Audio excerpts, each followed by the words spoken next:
ஜெகத்குருவே சரணம். மந்த்ராலய மகான் மகாபிரபு ஜெகத்குரு ஸ்ரீ ஸ்ரீ ராகவேந்திர சுவாமிகளுக்கு ஆத்மார்த்தமான வணக்கங்களையும் நன்றிகளையும் அவருடைய பொற்பாத சூடுகளில் பணிவுடன் சமர்ப்பிக்கின்றேன். நீங்களும் உங்கள் குடும்பத்தாரும் திகபர சுகம் ஆனந்தம் அனைத்தும் பெற்று ஆனந்த நல்வாழ்வு, ஆரோக்கிய நல்வாழ்வு, ஐஸ்வர்ய நல்வாழ்வு பெற வேண்டும் என்பதனையே பிரார்த்தனைகளாக குருராஜுடைய பொற்பாத கமலங்களில் மீண்டும் சமர்ப்பிக்கின்றேன். உலகத்துல ஒரு மிகப்பெரிய தத்துவம்னு ஒன்று இருக்குன்னு பார்த்தோம்னா இந்த கர்மா தத்துவம் தாங்க. அது நாம் எந்த வினையை ஆற்றுகிறோமோ அந்த வினை நிச்சயம் நம்மை தேடி வந்துடும். இதெல்லாம் நிறைய இடத்துல நீங்க கேள்விப்பட்டிருப்பீங்க. நடக்கும்போது பார்த்துக்கலாம்டா, அப்படிலாம் கிடையாதுங்க. அது உண்மை. நீங்க யாரா இருந்தாலும் சரி, நீங்க பெரிய சன்னியாசியா இருந்தாலும் சரி, பெரிய சாமியாரா இருந்தாலும் சரி, இல்லை ஒன்றும் இல்லாத ஓட்டாண்டியா இருந்தாலும் சரி, யாராக இருந்தாலும் இந்த பிரபஞ்சம் அதனுடைய விதிகளை சாதாரண ஒரு உயிரின் மேல் நிச்சயமாக பதிக்கிறது. அதுதான் இந்த கர்மா தியரி. அதனால நல்லது பண்றவங்களுக்கு நிச்சயம் நல்லதுதான் வந்து சேரும், தீயது பண்றவங்களுக்கு நிச்சயம் தீயது வந்துதான் சேரும். அது நல்லது தீயதுன்றது அந்த வினைக்கு தெரியாது. ஒரு ஆக்ஷன், ஒரு ரியாக்ஷன், அவ்வளவுதான் நடந்துருச்சு. அதனால ரொம்ப கவனமா இருக்கணும். அதுல மிகப்பெரிய தத்துவமாக இன்றளவும் பல்வேறு மதங்களில் இந்த கர்மா தத்துவம் போற்றப்படுகிறது, அது பின்பற்றப்படுகிறது. ஒரு ஊர், அந்த ஊர்ல பார்த்தா ஒரு ஒரு ஒரு கட்டிடம், ஒரு ஜோதிடரோட ஒரு ஆஃபீஸ்.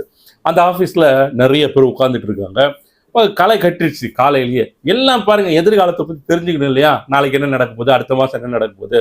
சாமியும் கும்பிடுவாங்க, போயிட்டு எதிர்காலத்தை பத்தி தெரிஞ்சுக்குவாங்க.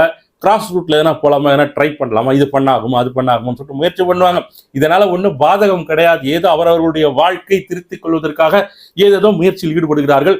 அதே மாதிரி நம்ம ஜோதிடரோட ஆஃபீஸ்ல பார்த்தா மக்கள் அங்கங்க உட்காந்துருக்காங்க, எல்லாம் சேர்ல பெஞ்சில் உட்காந்துருக்காங்க. 2 பேர் பேசிட்டு இருக்காங்க. டேய், இந்த முறை நான் தான்டா ஜெயிக்க போறேன், நிச்சயமா கண்டிப்பா பாரு. இது வரைக்கும் 2 முறை நின்ன, 2 முறையும் தோத்தேன். இந்த முறை நான் விட போறது இல்லை, எலெக்ஷன்ல நான் தான் ஜெயிக்க போறேன். சாமியார் இன்னைக்கு பார்த்து, சாமியாரா அப்படின்னு பக்கத்துல இருக்காரு, ஜோதிடரா, அவரு தான் நமக்கு சாமி, அவரை பார்த்துட்டு என்ன சொல்றாரு கேட்டுட்டு போலான்னு தான் வந்தேன் அப்படின்னு ஒரு ஆள் சொல்றாரு. அவர் ஒரு அரசியல்வாதி. அவர் கூட இருக்கிற இன்னொரு அரசியல்வாதி சொல்றாரு, நானும் கண்டிப்பா ஜெயிப்பேன், நீ 2 முறை நின்ன, உன்னை எடுத்து நான் நின்ன, யாரு ஜெயிச்சாலும் யாரு தோத்தாலும் கவலை கிடையாதுப்பா, நிச்சயமா உன்னை நான் ஜெயிக்க விட மாட்டேன், நீ தோத்தே ஆகணும், உனக்கு எதிராக நானும் வருவேன், நானும் அதுக்கு தான் இங்க வந்திருக்கேன். 2 பேரும் ஒரே ஊரை சார்ந்தவர்கள், நண்பர்கள். விளையாட்டுத்தனமாக கடந்த 2 முறை இந்த தேர்தலில் நின்று தோற்றுட்டு இருக்காங்க. அவங்க ஜெயிக்கணும், நல்லா வரணுங்கிறதுக்காக ஜோதிடரை பார்க்கறதுக்காக வந்திருப்பாங்க. இவங்க பேசிட்டே இருக்காங்க. திடீர்னு பார்த்தா உள்ள இருந்து கதவு திறக்கப்படுகிறது. என்னப்பா சத்தம், கொஞ்ச நேரம் சும்மா இருக்க மாட்டீங்களா? எப்போ பார்த்தாலும் இங்க வள வள வளன்னு பேசிட்டு, இது அரசியல் மீட்டிங்க நடக்குதுங்க, ஐயா வராரு அப்படின்னு உள்ள இருந்து ஐயா வரார். மிகப்பெரிய ஜோதிடர், பாவாடை சாமி அவர் பேரு. அவர் பாரம்பரியமான ஜோதிட குடும்பத்தை சேர்ந்தவர். அவர் தாத்தா வச்ச பேர் அந்த பாவாடை சாமி அப்படிங்கிறது. அது ஒரு சாமியோட பேர். நேரா வந்தவொடனே உட்கார்றாரு. உட்கார்ந்தோடனே, யாருப்பா அந்த 2 பேரும் வர சொல்லு, ரொம்ப நேரம் வெயிட் பண்றாங்க கொடுத்தது, நம்ம ஊர் அரசியல்வாதிங்க அப்படின்றாரு இவரு. ஒன்னு, ஐயா வணக்கம், இன்னைக்கு வர சொன்னீங்க, ஏதோ எங்களுக்கு பரிகாரம் சொல்றேன்னு சொன்னீங்க எனக்கு அப்படின்னு சொல்லிட்டு அரசியல்வாதியே சொல்றாரு அவர்கிட்ட. சொன்னேன்ல உனக்கு, நீ என்ன பண்ண, ஏர்வாடி போயிட்டு ஒரு நாள் இரவு அங்க தங்கிட்டு வந்துரு, சரியா அப்படிங்கிறாரு. அவ்வளவுதானே அப்படின்னு கேட்கறாரு. ஒரு நாள் தங்கிட்டு மனுவை தாக்கல் பண்ணு, அப்புறம் பாரு உனக்கு நடக்கிறத அப்படிங்கிறாரு. உடனே அடுத்த ஆளு, ஐயா எனக்கு சொல்லலையே, என்னைக்கு சொல்றேன்னு தானே சொன்னீங்க, அதுக்கு தான் நானும் இங்க வந்தேன் அப்படிங்கிறாரு. நீ குணசீலம் போயிட்டு ஒரு நாள் தங்கிட்டு வந்துரு, சரியா போயிடும். நீங்க 2 பேரும் ஒரு நாள் ஒரு இடத்துல தங்கிட்டு வந்துட்டீங்கன்னா அதோட உங்க வாழ்க்கை ஆஹா ஓஹோன்னு இருக்கும், போயிட்டு வாங்க அப்படின்னு சொல்லிட்டு கிளப்பி அனுப்பிச்சிடுறாரு. கிளம்பி போயிடுறாங்க இவங்க. இந்த இடத்துல பார்த்தா திடீர்னு அந்த இவரோட அசிஸ்டன்ட் இருக்காருல்ல, மக்கள்லாம் உட்காந்துருக்காங்க, அங்க ஆட்கள் வந்திருக்காங்க, கிளைண்ட்ஸ் சாமி கழுதையை காணும் சாமி, நம்ம கழுதைய அப்படிங்கிறாரு. டேய் என்னடா சொல்ற, கழுதையை காணுங்க, எவனா கழட்டிட்டு போயிட்டு இருக்கான். டேய் பின்னாடி தானே கட்டி வச்சிருந்த, கரெக்டா, எங்கடா போச்சு கழுத அப்படின்னு கேட்கிறாரு. ஜோயோ நேத்து கூட கட்டி போட்டு இங்கிலீஷ் பேப்பரா போட்டான் அது சாப்பிட்றதுக்கு, எவன் வந்தான் எவன் தூக்கின்னு போனானே தெரியல, நீங்க வாங்க, நீங்க பாருங்க.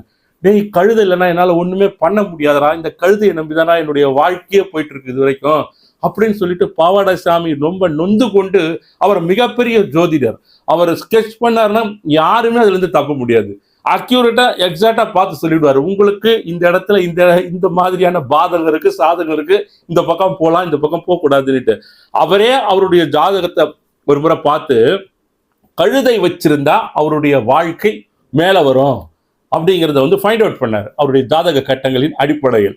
கடந்த சில வருடங்களுக்கு முன்னால் ஒரு கழுதையை ஒரு ஊர்ல இருந்து பிடிச்சிட்டு வந்து அவர் வீட்டில் கட்டி வச்சு நல்லா தீனி போட்டு வளர்க்க வளர்க்க இவருடைய தொழிலும் அபிவிருத்தி ஆச்சு, நல்லா டெவலப் ஆச்சு, இவருடைய வாக்குப்பளிதம் ஏற்பட்டது.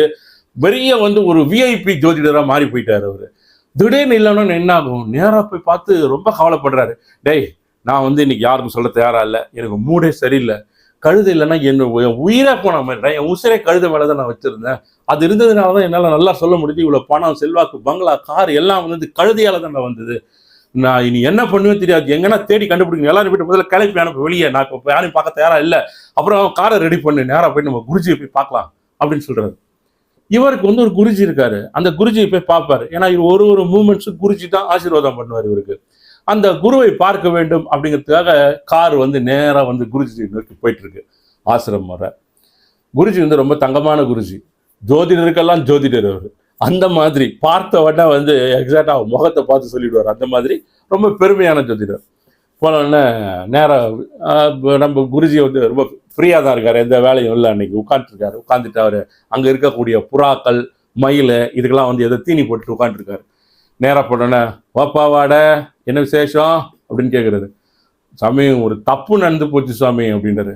என்னையா தப்பு, ஊருக்கெல்லாம் ஜோசியம் சொல்கிறேன், ஊர்லெல்லாம் எவன் எப்பப்போ என்னென்ன பண்ணணும்னு சொல்கிறேன், ஊரில் இருக்கிற பாதி பேர் உன்னை கேட்டு தான் அடுத்த வேலையை செய்கிறாங்க, உனக்கு என்ன பிரச்சனை உனக்கு சொல்லு அப்படின்றாரு. நல்ல சாமியார் இவர், அற்புதமான சுவாமிஜி இவர். கேட்ட உடனே கழுத காணாமல் போச்சுங்க அப்படின்றாரு. ஆமாம் நீ சொல்லுவேன் அந்த ராசி கழுது அதானே அப்படின்றாரு. ஆமாம் சாமி காணாமல் போச்சு, எவனா அறுத்துன்னு போயிட்டு இருக்கான், நான் கட்டி போட்டு நல்லா பாதுகாப்பாக தான் வச்சுருந்தோம், இப்போ அது போனதுனால எனக்கு வந்து கையும் ஓடலை காலும் ஓடலை, என்ன பண்ணுவோம் அடுத்துன்னே தெரியல, எனக்கு நெஞ்செல்லாம் படப்படன்னு அடிச்சிருக்குது, என் வாழ்க்கை பதவி பட்டம் பெருமை எல்லாமே வந்து மண்ணோட மண்ணா போயிடுமோன்னு பயமா இருக்கு சாமி, நீங்க தான் ஏதாவது சொல்லணும் அப்படிங்கிறது.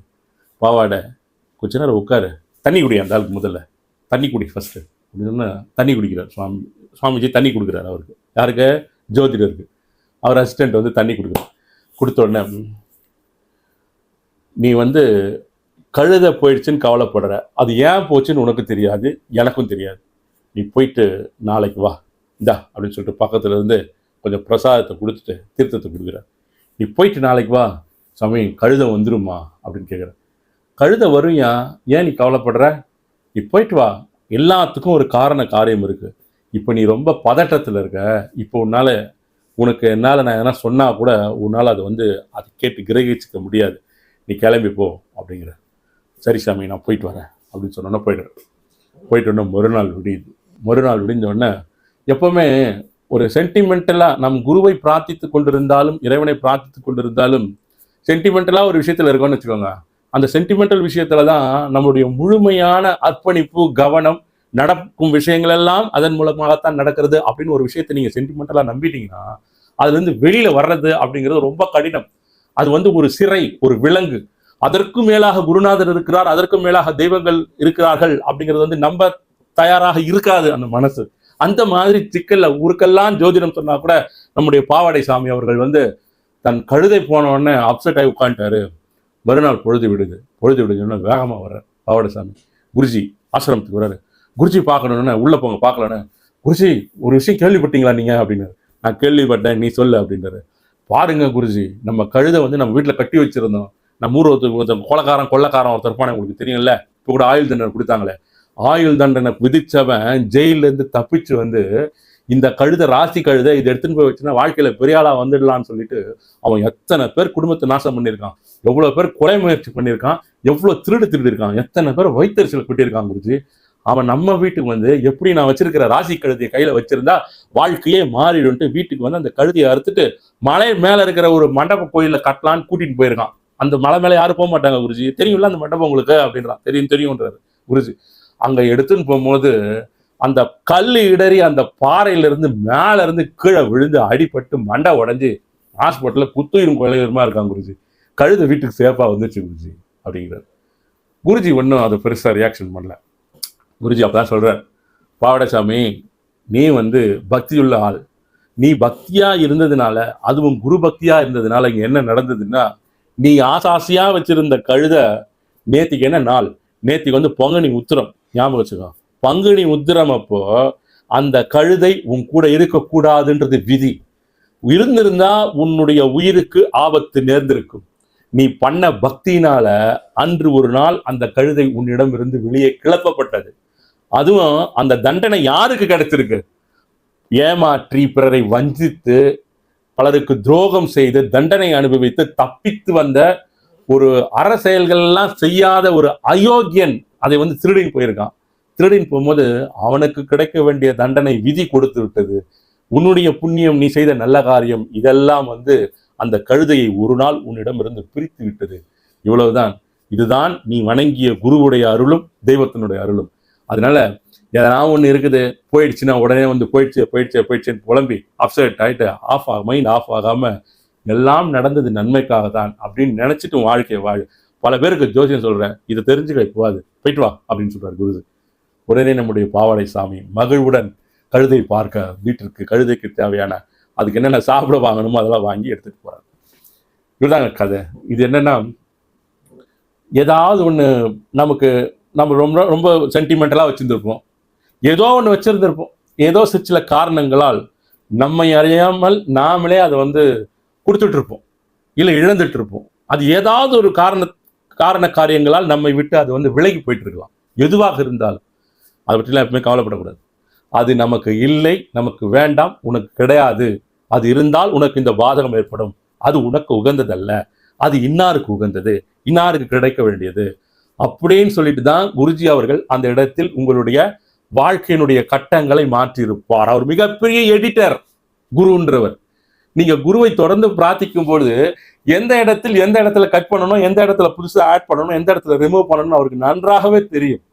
நாம் அவர்கிட்ட சரணாகதி வாழ்க்கை பண்ணும்பொழுது இருப்பவை, நடப்பவை, போகுபவை, வருபவை எல்லாமே அவருடைய ஆணைக்கு உட்பட்டு தான் நடந்து கொண்டிருக்கிறது அப்படின்னு நினைச்சிட்டு முழுமையாக அவர் மீது சரணாகதி பக்தியோடு வாழ்க்கை நடத்த வேண்டும். இது இருந்துச்சு, இது போயிடுச்சு, இப்படி இருந்தா நல்லா இருந்திருக்கலாமே, அங்க அப்படி போயிருந்தா நல்லா இருந்திருக்கலாமே, இப்படி இது இருந்தா நல்லா இருந்திருக்கலாமே, அந்த சிந்தனையே தூக்கி ஓரம் போடுங்க. அதெல்லாம் கிடையாது. இப்ப இக்கணம் இன்று இப்ப என்ன இருக்கு, இதை வச்சு என்ன செய்யணும் அப்படின்னு யோசிங்க. குருநாதர் நிச்சயம் உங்களுக்கு உண்டான அருளையும் ஆசிகளையும் கொடுக்கப்பட்டு அவரால் உங்களுக்கு கொடுக்கப்பட்டு நல்வாழ்வு, சுபிக்ஷமான நல்வாழ்வு நிச்சயம் கிடைக்கும். உங்களுக்கு உகந்தது உங்களை சேரும் நிச்சயம். அடுத்த பதிவில் சந்திப்போம். நன்றி, வணக்கம். ஜெகத்குரு சரணம்.